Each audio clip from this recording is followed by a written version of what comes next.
Akhirnya MC Ubanan kita tamat juga guys. Coba absen di bawah siapa yang ngikutin anime ini di channel WAM2 ini sejak 4 bulan yang lalu. Respect banget sama kalian semua. So, waktunya kita mengakhiri season ketiga dari anime MC Ubanan Overpower yang sangat kalian sukai. Jangan lupa disubrek, like, dan aktifin lonceng notifikasi di bawah biar kalian semua gak ketinggalan informasi dan video gua yang lainnya. So, siapkan kopi, cemilan, dan kencangkan celana kalian.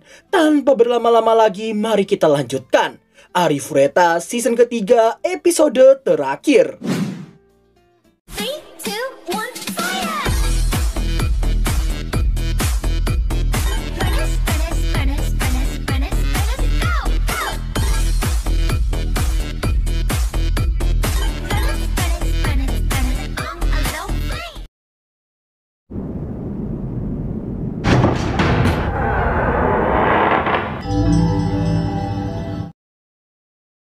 Setibanya di tempat akhir dari labirin Goa Es, nampak Hajime dan kawan-kawan yang mendapati sosok Vandresuni yang menyambut dan membiarkan mereka masuk.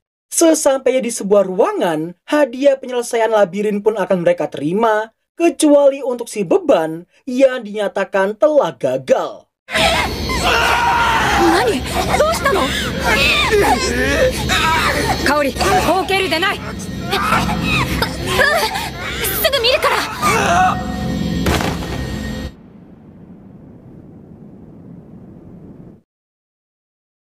Entah apa yang terjadi barusan, tapi yang pasti keduanya langsung pingsan saking gak kuatnya menahan rasa sakit yang terlalu tiba-tiba. Setelah Hajime terbangun, nampak vampir Dongo yang tengah menindihnya untuk melakukan sesuatu yang sungguh sangat bahaya. Diketahui ruangan itu adalah ruangan yang mungkin memang disediakan untuk para penantang labirin yang berhasil menyelesaikannya. Parahnya di sini ini vampir loli udah bangun dari 10 menitan yang lalu, tapi malah prepare melakukan pergenjotan duniawi. Sesaat sebelum mereka bisa melakukannya, sayangnya 3 waifu lainnya keburu datang memergoki mereka berdua. Okiteru janai desu ka? Nani shiteru no kana? Kana. 2時間後でよろしく。ダメに決まってるでしょ。2人とも自重しなさい。 Setelah itu, nampak Sakagami yang menanyakan apa yang terjadi dengan mereka berdua. Suzu yang kurang lebihnya jauh lebih peka dari Sakagami pun memberi petunjuk tentang baju mereka. Suzu ni wa nanto naku wakatta yo. 一瞬でもユエを見た罰だ。 Singkat waktu, mau dimarahin berapa kali pun keduanya malah terus bermesraan. Bahkan Shizuku sampai merasa kagum Kaori dan yang lainnya bisa kuat dengan perasaan cemburu yang sedang berkecamuk seperti ini. Bukannya menyesali perbuatan mereka, kedua entitas geblek ini malah terus saling menggoda hingga akhirnya Tio datang karena belum diberitahukan. Dilihat dari situasinya, Tio sendiri akan melakukan hal yang sama dengan Yue, tapi bedanya ada di perlakuannya saja. Kalau Yue tadi ditanggapi dengan penuh kasih sayang, maka Tio pasti akan bermain SM hingga muncrat. Breh, gak salah ketik nih. Agak bang, kan lu yang nyuruh totalitas tadi.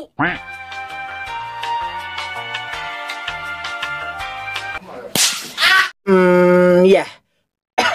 Bersyukurnya aja Kaori memotong topik kedunguan yang ada dengan menanyakan apa yang terjadi sebenarnya. Kenapa Hajime dan Yue tadi bisa sampai berteriak kesakitan dan pingsan seperti itu. Tio yang menyadari kondisi mereka pun menduga Hajime dan juga Yue telah memahami detail sihir konsep para liberator. Kaori yang mengira mereka sudah bisa pulang pun diperjelas bahwa apa yang dipahaminya hanyalah pengetahuan dasarnya saja, di mana sihir konsep sendiri mengharuskan penggunanya memahami syarat mutlak untuk menggunakannya. 概念魔法について詳細を知ったのじゃな。それがあれば日本に帰れるんだよね。いや、まだだ。得た知識ってのは、どちらかといえば前提知識みたいなもの。 Adapun syarat yang dimaksudkan di sini ialah memahami semua sihir kuno yang telah didapatkan.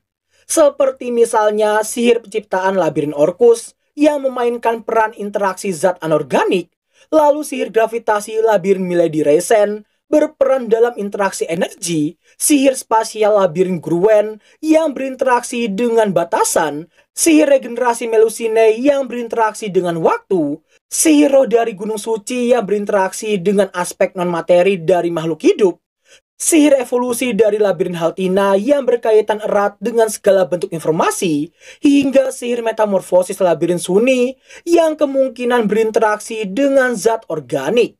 Yue lalu menambahkan saking sulitnya memahami sihir konsep, jika level mereka dirasa belum cukup, maka tubuh dan pikiran tidak akan mampu menahan dan kemungkinan bisa mengalami kematian. Shizuku yang tak menyangka konsekuensinya akan setinggi itu pun diperjelas oleh Hajime bahwa bahan utama untuk mengubah sebuah konsep jadi sihir ialah kehendak yang ekstrim. Hajime dan Yue yang sudah memahami dasarnya pun merasa membutuhkan satu sama lain. Dengan menggabungkan dua kelebihan yang mereka kuasai, mereka pasti bisa menciptakan artefak untuk melintasi dunia. 何が何でも成功させる。そのためにあがいてきたんだ。 Melihat tuannya yang berdiri, Tio pun tahu Hajime ingin langsung mencobanya. Suzu yang mendengar eksperimen Hajime tak akan berlangsung lama, berniat untuk melatih sihir metamorfosis yang baru mereka dapatkan demi bisa menyeret Eri kembali bersama mereka nantinya. Sebagai bestie, jelas Shizuku dan Sakagami akan ikut dengannya. Gak lama berselang, Hajime baru sadar si beban yang gak kelihatan sejak tadi. Shizuku pun ngasih tahu dia tengah dirawat di kamar lain dan mungkin sebentar lagi akan bangun. Mendengar hal itu, meskipun dia nggak peduli, tapi untuk jaga-jaga saya ditugaskan untuk membungkam si beban jika berani macam-macam lagi. 任せてください、はじめさん。お二人の邪魔は誰にもさせません。な、頼んだシャ。視野がいれば安心。 Di tengah Hajime dan Yue yang sedang menjajal sihir konsep, nampak Kaori dan yang lainnya yang sedang bersenda gurau sembari membicarakan rencana mereka selanjutnya. Diketahui Kaori akan ikut membantu Suzu menyeret kembali Eri dari pihak bangsa iblis. Tio yang tahu Kaori dan Shizuku akan membantu Suzu dan para beban merasa lega karena pasti mereka akan baik-baik saja. Di lain sisi, Tio juga berniat pulang ke kampung halamannya dulu untuk memberi laporan pada para tetua. Di tengah perbincangan, napak si beban yang akhirnya terbangun. 目が覚めたのね。体調はどう？大丈夫だ。ごめん。心配かけた。復活したようで何よりだぜ。本当によかった。 Dan ya, seperti biasanya guys, berhubung narator alias gua gedek ngeliat tampangnya si beban, mari kita persingkat saja. Intinya si beban ingin meminta maaf dan mengaku sudah kembali ke akal sehatnya. Namun meskipun dia mengaku sudah menyesali ucapannya yang mengira para waifu Hajime telah dicuci otaknya, dongoknya ini NPC satu masih aja berkata hal buruk, bahkan seenaknya mengatur kehidupan Shizuku meski dia bukan siapa-siapa. 私ね、南雲くんのことを好きになったわ。彼に一人の女として見てほしいと思ってる。考え直した方がいいんじゃないか。悪いことは言わないから。私は別に意見を求めているわけじゃないわ。今のはただの報告よ。幼馴染だから。人を簡単に殺して簡単に見捨てるようなやつなのに。コウキ、あの時橋から落ちるのは俺だったのよ。 Wah, gampang tuh cangkem ya. Jujur aja, dia harusnya ditampar lebih dari sekali atau setidaknya lebih keras lagi. Setelah Kaori menyadarkannya dengan sebuah tamparan, tiba-tiba...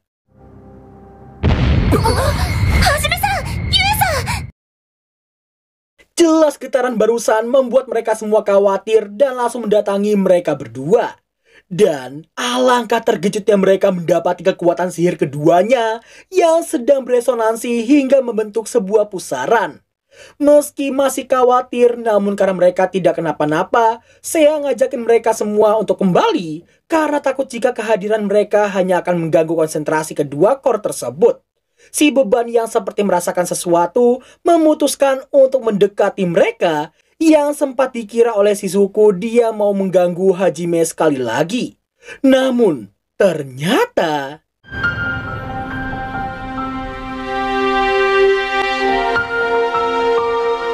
Nandaka, オルクスみたい。緑光石の明かりで照らされる巨大な洞窟といえばオルクス大迷宮じゃのう。 Sontak mereka semua pun kebingungan kenapa tiba-tiba ada sebuah memori yang masuk ke dalam kepala mereka, di mana memori tersebut adalah sebuah penglihatan dari satu sosok yang harus melalui neraka mengerikan dari labirin besar Orcus. Tidak cuma penglihatannya saja, bahkan mereka juga bisa merasakan emosi dari sosok tersebut.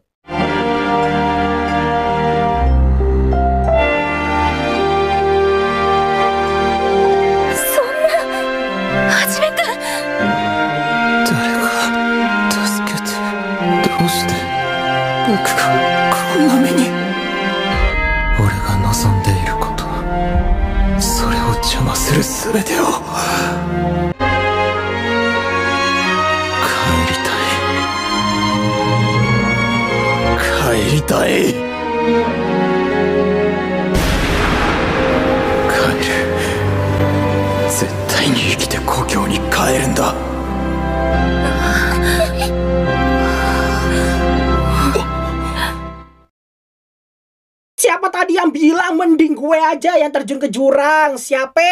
Hah? Udahlah badut, banyak mulut pula. Ais.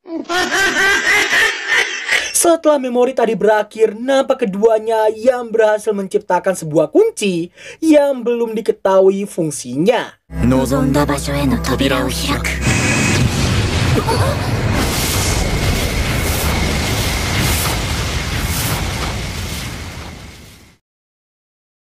Melihat keduanya yang pingsan lagi, Seiya meminta Kaori untuk cepat memeriksa keadaan mereka.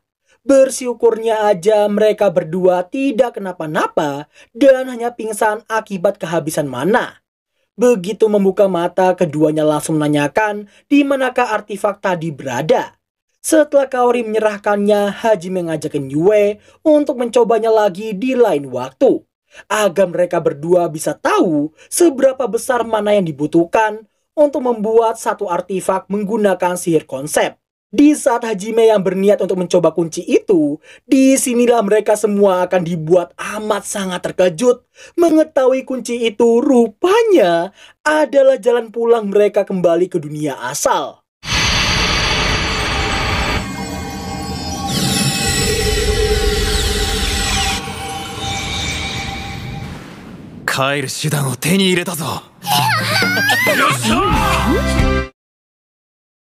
Berhubung kunci udah di tangan, kini mereka cuma tinggal merencanakan kapan mereka pulang dan menyelesaikan segala urusan di dunia ini.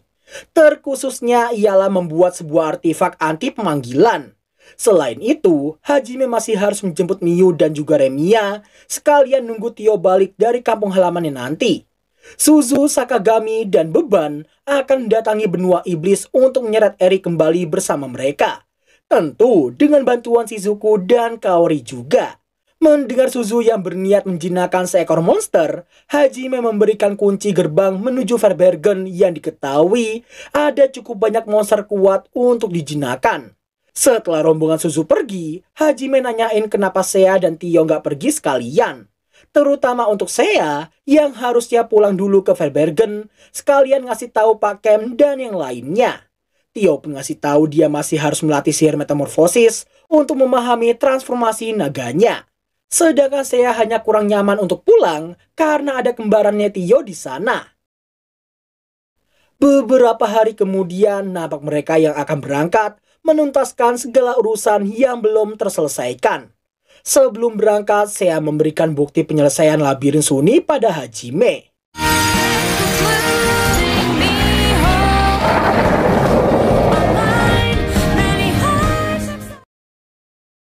Terkejut melihat naga es yang muncul secara tiba-tiba, Mereka menduga itu adalah hadiah tambahan dari Sunny agar mereka bisa langsung pergi ke perbatasan dataran salju Sunny dengan lebih mudah. Mereka semua pun gak sabar dengan urusan masing-masing, tapi tetap pada satu tujuan, yakni pulang bersama-sama. 早くはじめの家族に会いたい。ああ、もうすぐだ。 Di lain sisi, di benua iblis nampak Friede dan Eri yang telah siap untuk melancarkan rencana sekaligus menyambut Hajime dan teman-temannya.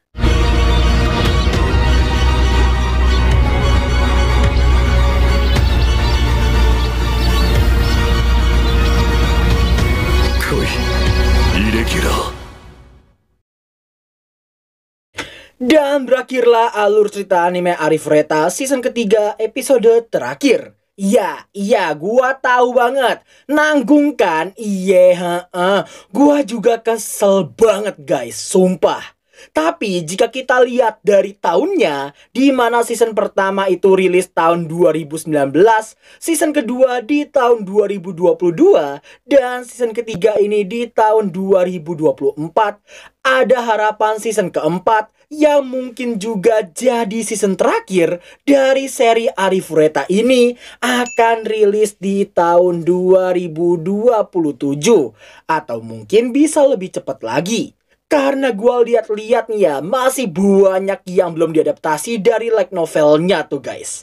Ya, mari kita bersabar aja.